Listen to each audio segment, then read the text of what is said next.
Hello friends, welcome back to my channel. कैसे हैं आप सब? होप आप सब अच्छे होंगे।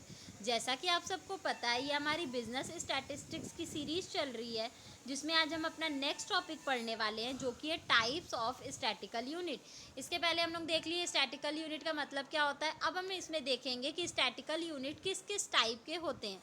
The statistical unit can be broadly be classified into two. Basically जो हमारे स्टैटिकल यूनिट होते हैं वो दो टाइप के होते हैं। फर्स्ट जो टाइप है वो है unit of collection. Unit of collection are those unit in term of which data are collected. The unit of collection may be either simple और कॉम्प्लेक्स यानी कंपोजिट। देखिए, सबसे पहला जो आपका टाइप होता है वो होता है unit of collection.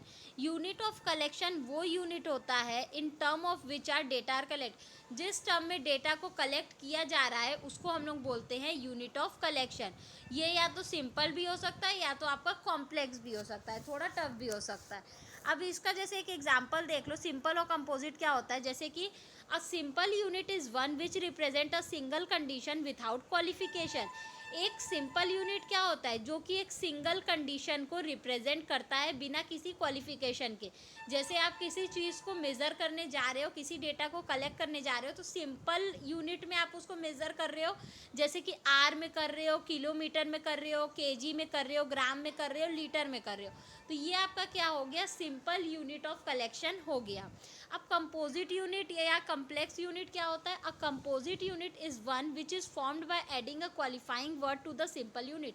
Simple unit में जब आप कुछ extra word, qualifying word add करते हो तो वो बन जाता है कंपोजिट यूनिट। जैसे कि आर, ये आपका क्या है? सिंपल यूनिट है, लेकिन जब आप लेबर आर यूज कर रहे हो तो वो आपका क्या बन गया? Composite unit. ठीक है, आप आर यूज़ कर रहे हो, अब किलो वाट आर यूज़ करने लगे, मशीन आर यूज़ करने लगे, पैसेंजर किलोमीटर यूज़ करने लगे। तो जब आप सिंपल यूनिट में किसी एक क्वालिफाइंग वर्ड को ऐड कर देते हो तो वो आपका बन जाता है कंपोजिट यूनिट। तो यूनिट ऑफ कलेक्शन में आप दो तरीके से मेज़र कर सकते हो, सिंपल यूनिट से और कंपोजिट यूनिट से। सिंपल यूनिट क्या होता है? जब आप normal are, kilometre, KG, gram, litre का यूज़ करते हो तो वो सिंपल यूनिट कहलाता है। लेकिन जब आप सिंपल यूनिट में किसी एक क्वालिफाइंग वर्ड को ऐड कर देते हो तो वो आपका वर्ड बन जाता है, आपका सेंटेंस क्या बन जाता है? कंपोजिट यूनिट बन जाता है। जैसे कि आप आर में अगर लेबर आर ऐड कर दियो तो ये लेबर आर आपका क्या बन गया? कंपोजिट यूनिट बन गया। ठीक। अब जो नेक्स्ट मैटर होता है, जैसा कि हम लोग पढ़े कि स्टैटिकल यूनिट टू टाइप्स के होते हैं। फर्स्ट आपका होता है यूनिट्स ऑफ कलेक्शन। ठीक है, वो भी दो टाइप का था, सिंपल यूनिट और कंपोजिट यूनिट। अब जो दूसरा है वो है आपका unit of analysis. Unit of analysis क्या होता है? Unit of analysis are those unit in which statistical data are analyze and interpret. They are useful for the purpose of comparison. देखिए, यूनिट ऑफ एनालिसिस वो unit होता है जिसमें कि आप स्टैटिकल डेटा को एनालाइज करते हो और इंटरप्रेट करते हो। बेसिकली ये आपका तब काम आता है जबकि आपको कंपैरिजन करना हो। तो जब आपको किसी एक डेटा को दूसरे डेटा से कंपैरिजन करना हो तो आपके लिए सबसे बेस्ट तरीका कौन सा है? Unit of analysis. क्यों? इसका कुछ एग्जांपल है, जैसे कि रेशियो, परसेंटेज। इसमें आप जो भी डेटा कलेक्ट करते हो वो या तो रेशियो के फॉर्म में आप उसको डिनोट करोगे, दिखाओगे, या तो परसेंटेज के फॉर्म में दिखाओगे। ठीक है, जैसे कि राम है, राम का 69% आया और श्याम है, श्याम का 79% आया।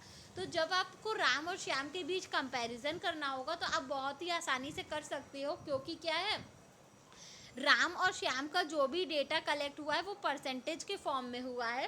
ठीक, तो आप आसानी से क्या कर सकते हो? दो या दो से ज़्यादा डेटा को आपस में कलेक्ट, कंपैरिजन कर सकते हो।